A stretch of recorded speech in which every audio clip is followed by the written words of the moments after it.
So hello everyone, I'm Alice at Welldoing. This year, Welldoing is turning 10. So to celebrate 10 years, we have launched the Welldoing Inspiration Awards to recognise the people, organisations, charities and brands who have been a force for good in the area of mental health and wellbeing since we launched. And I'm so excited today to be speaking to Julie Manano and to Julia Samuel.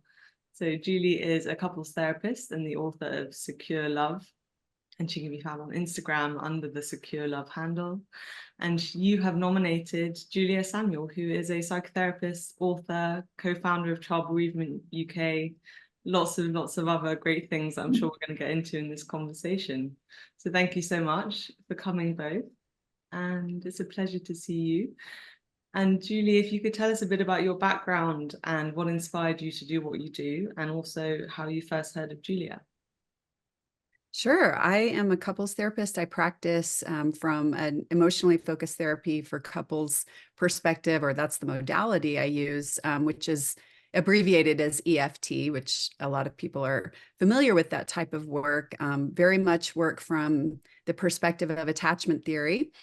And so I was first introduced to Julia's work when I was in grad school, and we were learning about grief and loss. And one of my instructors, kind of directed me toward Julia as one of the authorities on that topic. And so that is where I was first introduced, really fell in love, with the compassionate, combined with all this theoretical and intellectual integrity of her work that just really spoke to me. And then I was lucky enough to meet with Julia on an Instagram Live we did a few months ago. And then I happened to be in the UK with doing some, stuff with my book. And we were in a bookstore in Oxford, and I came across this gem, which I just sat there and was reading through it. And I just thought it was so lovely and, just very, very poignant and insightful. And there's a book I love, one of my favorite clinical books is called Ethnicity and Family Therapy. And so when I found this, I thought, well, this is the movie version of that book because it really makes it all come alive. And so, yeah, so I've since, passed this along to many family members and clients. And, I'm at this point in my life where my kids are older. My youngest is now 13. And, I've been in this kind of fog of raising young children. And I had to sort of separate from my own family and extended family of origin just to make sure, I was doing right by my kids and making sure, I was really not repeating some of these dysfunctional patterns. And so I was kind of, needed to do that. But at the same time, I felt kind of anchorless and lost. And so now I'm at a point where I feel like I can kind of reconnect with my, extended aunts and uncles and mom. And it's feeling really good to have this resource to help me navigate all that personally. And I know that, so many people, and I work from a relationship perspective. So I really want to see, families being able to come together and heal, whether that's just, the couple and the romantic relationship with the kids, the whole system. So I just love you, Julia. I love your work. I love your systems approach. And yeah, so thank you. Well, I'm very touched and very surprised. And, because I loved your book and your work and feel such respect for also the way that you speak about secure love and the conversations you enable people to have with themselves and each other. You give us such a great kind of framework to understand ourselves and understand each other, which again, I think maybe what we like about each other is that you're compassionate. And it comes with kindness and not directive, but also is very human, that we are our messy, kind of imperfect selves. And that is, in some ways, how we're at our best. I think there's this terrible performative exceptionalism, like you have to be your best self or live your best life. And I think that just adds a layer of pressure, which is very unrealistic. And so I think maybe what we see in each other is that I am faulty and frail and do my best. I actually see you not as faulty and frail, but I do. but I think that's an important part of it. Yeah, I couldn't agree more. Oh, it's so lovely. I didn't realize how far back it went for you, Julie, and it's so lovely to speak about, you know, how it's personal and professional. That's lovely. And Julia, we're so thrilled to give you this award. You know, when we saw your name coming as a nomination, you know, it was kind of an easy pick for us because we had been speaking about you already in the team, and, you know, we followed your work, and your books especially come up a lot with our therapist members as being useful for them, again, in their personal lives and in their professional lives. So congratulations. Very kind. I think I've almost, the first prize I won as a child at school, and I think it was the only prize I won at school, was the diving cup when I was 9. Diving cup, great. That's an achievement, though. Let's celebrate that. Well, it's not exactly academic, and it isn't for physics. So I have won a few small awards as a therapist, but this is a very lovely one. So I feel very I feel very moved by it. So thank you very much. That's really kind. Thank you. Can you give us an overview of your career and what you're working on now? Gosh, so I started training when I was 30. At that point, I had 4 young children, and I did it by volunteering, instinctively, not from, I was in therapy, but I didn't know what had led me to working with bereavement, and I volunteered with the West Midlands Bereavement Service, which is where I went into people's homes to support them when someone had died. And, you know, I really do remember those first years where I really didn't know what I was doing, but I knew that I was doing what I wanted to do, and in some way what I was sort of built to do. And from there, I got a job in the NHS at St Mary's, and then and I was there for 25 years, supporting families in a very new role, supporting families when a child or a baby had died. And child and baby death was, I mean, bereavement and grief is very unspoken about, but child death is kind of unbearable to even think about. And actually, in the medical world, brought such a sense of powerlessness and failure that was never talked about either. So it was extraordinary of St Mary's to offer me a job. I was on a very short contract. I think I was kind of contracted every year for about the first 3 years. And I was literally in a broom cupboard with mops and buckets, and a kind of electric light, with these parents who were utterly devastated. So they didn't notice that they were in a broom cupboard because they were so immersed in their own losses of their children and their babies dying. And you know, St Mary, I'm still part of St Mary's. So Julie, it's a big teaching hospital in West London. And I'm now on the ethics committee in Imperial, so I feel very attached to it. And I feel like that hospital and all the families that I met, and the doctors and the nurses and all of the staff and the teams, were my kind of parents, the mother and father to my professional self.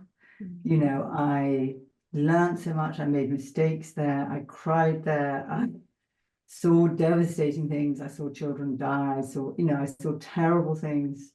And I saw the best of people in terrible situations, of both the families, the siblings, the incredible teams of staff. So it was I feel something that I was very proud of. And I loved, I mean, the small things. I loved my lanyard, which said I worked at St Mary's. And there was something about the belonging that I could use it to beat doors and go through doors, that kind of gave me access. That was, I don't know, it meant something to me. It's a kind of belonging. But also when we went into Parade Street, which is a very kind of, less now, but then a very kind of deprived street, I'd get a discount in Costa where I'd get my bagel or lunch. And so there was something like that I find immensely comforting. So it's the small things when you're so overwhelmed by such enormous losses of seeing children die by suicide, of drowning, of car accidents, of, you know, being murdered, of parents killing their children, very rare, but it did happen. Somehow it's the small things that helped me manage, but it was the main thing was the relationships with the teams that I worked with, the relationships with the families that I forged, and how they taught me. And you know, I'll always be grateful for those 25 years. And within those 25 years, within a couple of years of me being there, I helped start a charity called Child Bereavement UK. I'm founder patron, and the founder is Jenny Thomas, but that was to support families where a child died or where a child is bereaved. And we raised a lot of awareness about the needs of bereaved children and the needs of bereaved families. And now it's the leading charity in child bereavement. So I feel very proud of that. I'm still founder patron. I'm not, again, I worked with them for 25 years.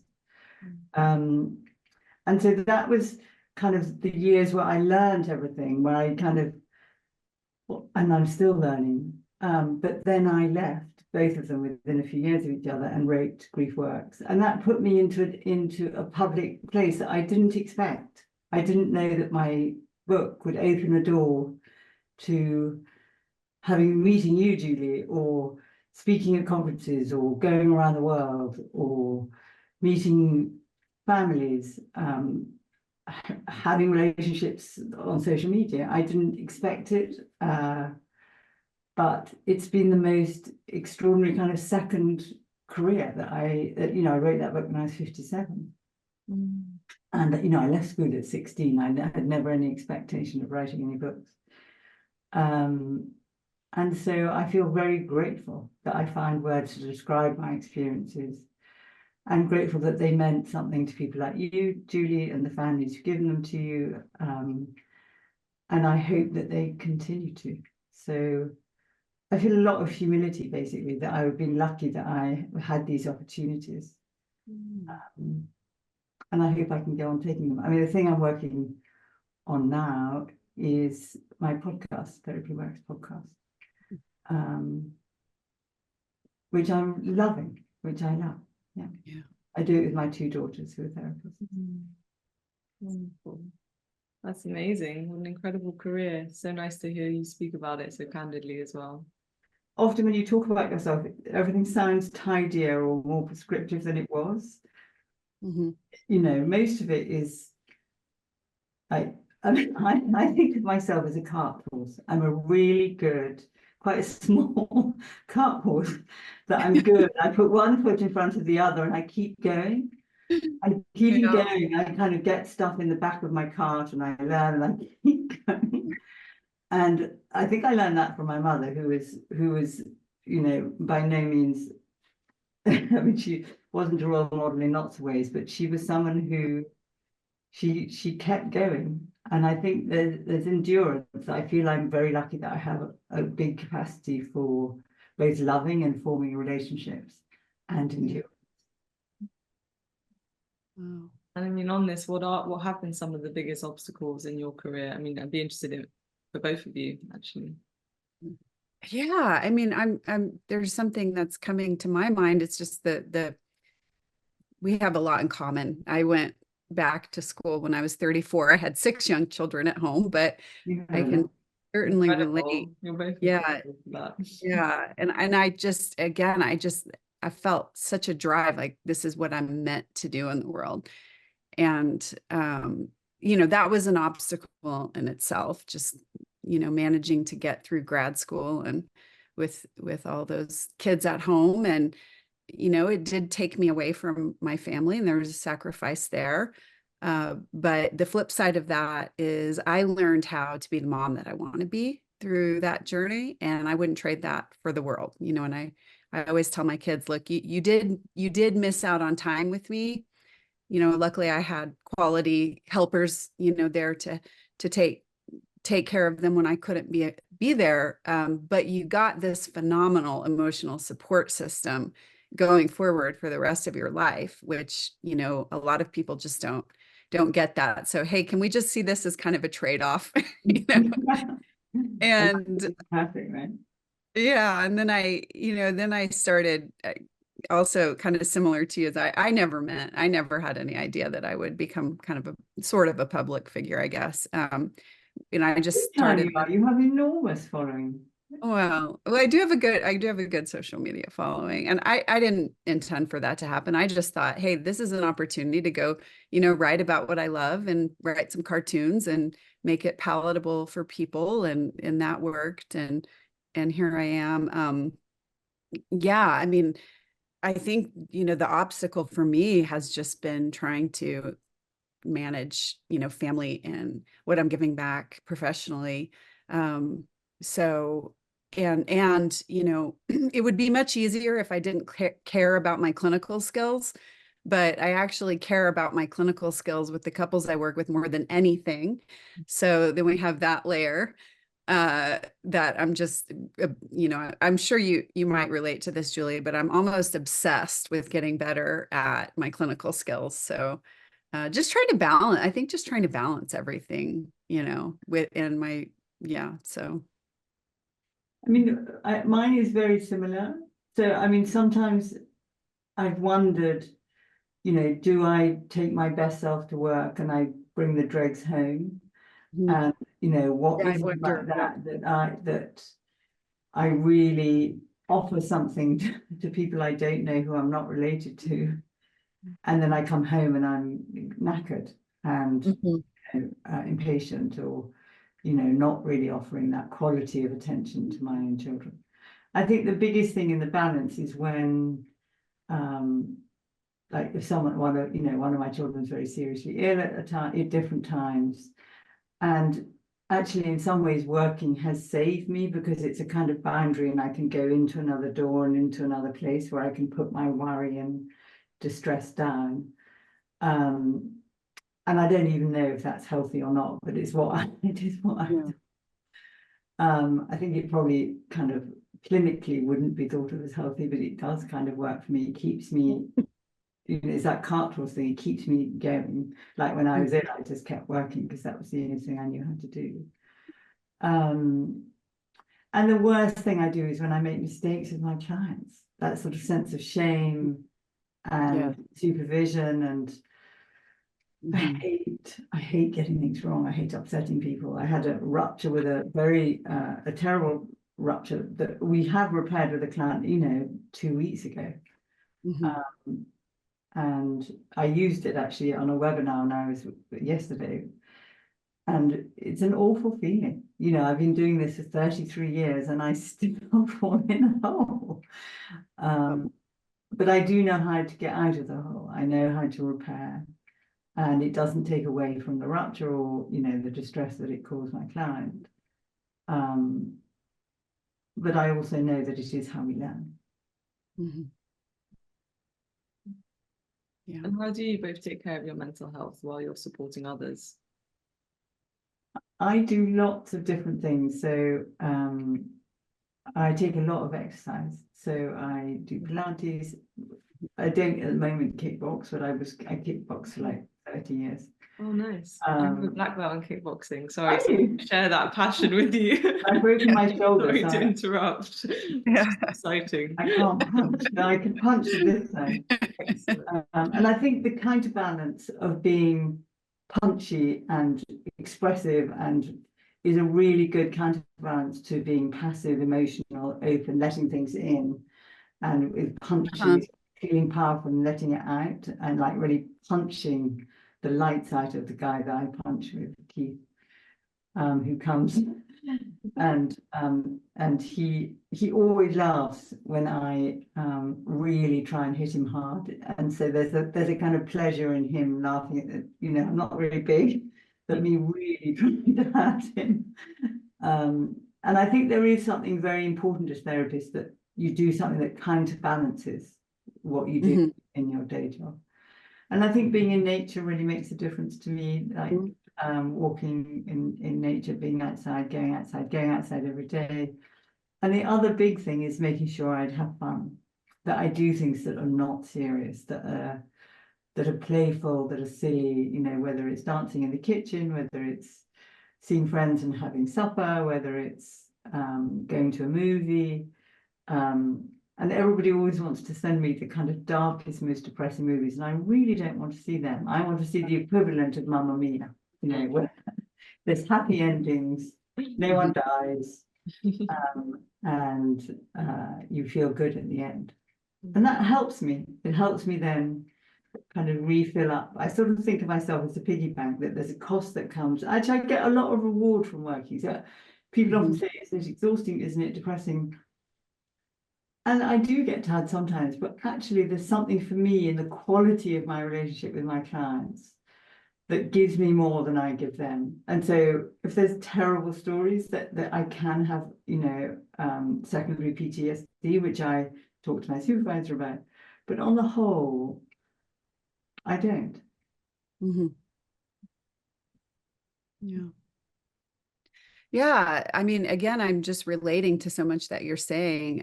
I, you know, agree. The work probably, you know, fills my cup more than anything else I do. I just seem to have an ability to kind of leave it there and Yeah, go a boundary. It's back. not me. It's not my life. It's their life.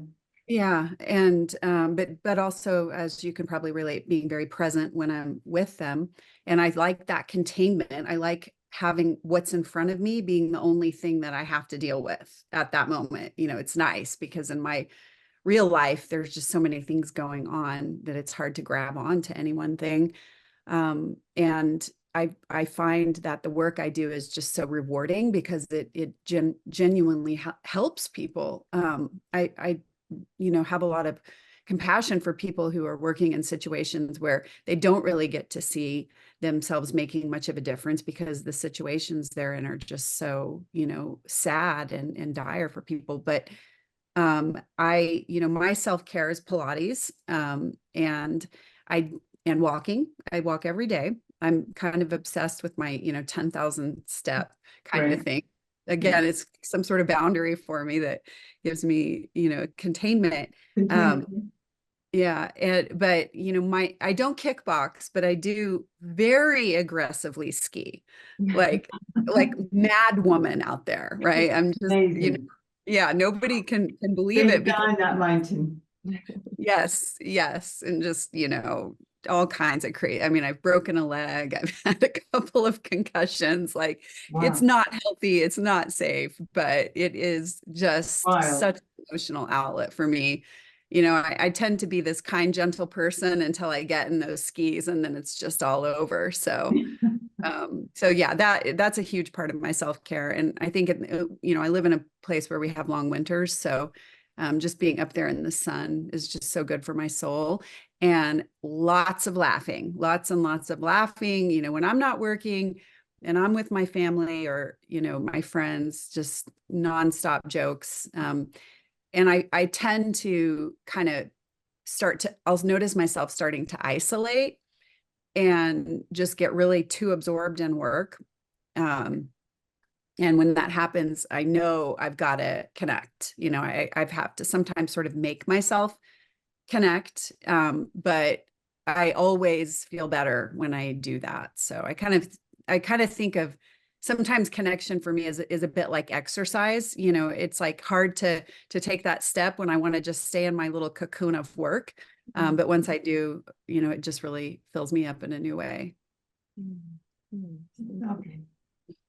And thinking of the last decade, I'm curious what you think the biggest changes are you've seen in the world of therapy, what you like about it, what you don't like, if you're worried about anything, what you would like to see happen. Julia, I'll defer to you. You're the diver, award-winning diver here. I mean, the thought that came to mind first was working virtually. So even before the pandemic, I was beginning to work with people online, Skype, and actually Zoom even then. And I think that borderlessness and being able to work with people all over the world is great for clients in that they don't have to find someone within their neighborhood. I think the flexibility of it, of the stress of it, of getting to somebody's room and the travel and all of that, does enable a lot of therapy that was before a barrier. I think on the downside, there is something about being in the room and the embodiment and picking up, like, I can't see what your legs are doing, and I can read your faces and I can pick up a lot emotionally. But I think physiologically being in the room with someone is very different. And certainly with my very traumatized clients, I wouldn't work with them online, because I think there's something that the breathing, like the somatization and the co-regulation, I think I really need to be in the room. So I think that is a big kind of structural difference. I think in 10 years, the whole area of mental health has kind of been raised of how important it is, and awareness of how important it is. And that is a really good thing. And that it is, I think there's less shame. I think there's less stigma about seeking support. I think at the other side of that, there is this pathologizing of normal feelings. So that rather than feeling worried about something, somebody may say, I've got anxiety disorder, or they may say if they feel very shocked, they've got trauma. And so I think there's information but not knowledge. And I think if you're telling yourself you've got, when actually you're just shocked, you're more likely then to build a trauma response in you. So I think there's another piece of kind of knowledge and information, psychological education, that needs to kind of come through. Yeah, I think that, the two things that I would say I've noticed that seem the most promising are this lean into the somatic world. I think that was really missing from the equation for many, maybe all of the decades of psychology up to this point. That piece wasn't, it was all focusing on, the cognitive world, and even the feeling conversations, when I was being trained, we're still going through the mind, to talk about the feelings. And what I've noticed, the better I get at helping my clients embody the felt sense while they're, recounting their experiences, it's just, infinitely more healing for them to really be more in touch with their bodies. And then I think that, we're understanding, lay people are starting to have more awareness around attachment theory, which I think is a excellent, maybe the best way science has come to explaining how love works, in way terminology that, people can find really relatable. I do have a bit of an issue, kind of to piggyback with what you said, Julia, where, a lot of this information and even information I'm putting out there, which I kind of sometimes feel conflicted about, is it can be taken as, I guess, a way to pathologize, oneself, or even to pathologize one's partner, or to kind of box people in, box yourself into something. And, I always want to try to stress, like, look, this is information that we can use, in the context of a lot of other information. It doesn't exist in isolation. And we need to use this as a tool, not as a way to, limit yourself, or, So, or as a punishment. Yeah, exactly. Yeah. And, and also as a way to not build resilience, and then I have a cousin who is on the staff, in the psychology department at Fordham here in the US. And he's working on this beautiful project where they're taking students at the university and putting them into these kind of pods and training them to kind of, I don't want to say give each other therapy, but the part of therapy that's just the emotional support and the connection part. and, you know, some kind of basic therapeutic skills to help each other build resilience. And yeah, and so they're meeting in real life environments. You know, they're not meeting in like the back of some dark church where there's like some stale coffee out. You know, they're actually like going to dinner and having real life experiences together with this kind of therapy twist to it.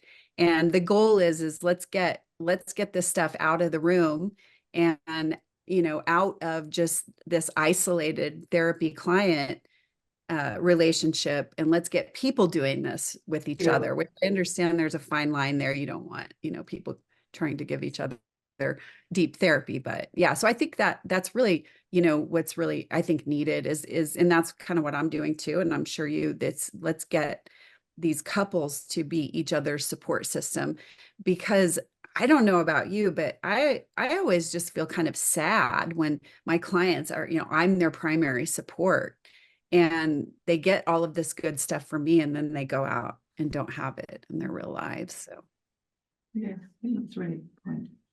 yeah. Well, thank you so much, both. It's been so insightful listening to you both. And Julia, Samuel, thank you so much. And congratulations on your Welldoing Inspiration Award. It's such a well-deserved, and we're really grateful for you both for giving the time today. It's lovely. I'm very appreciative and lovely being with you both. And particularly, Julie, thank you for nominating me. It's very generous. Oh, you're very welcome. Well deserved. Thank you both.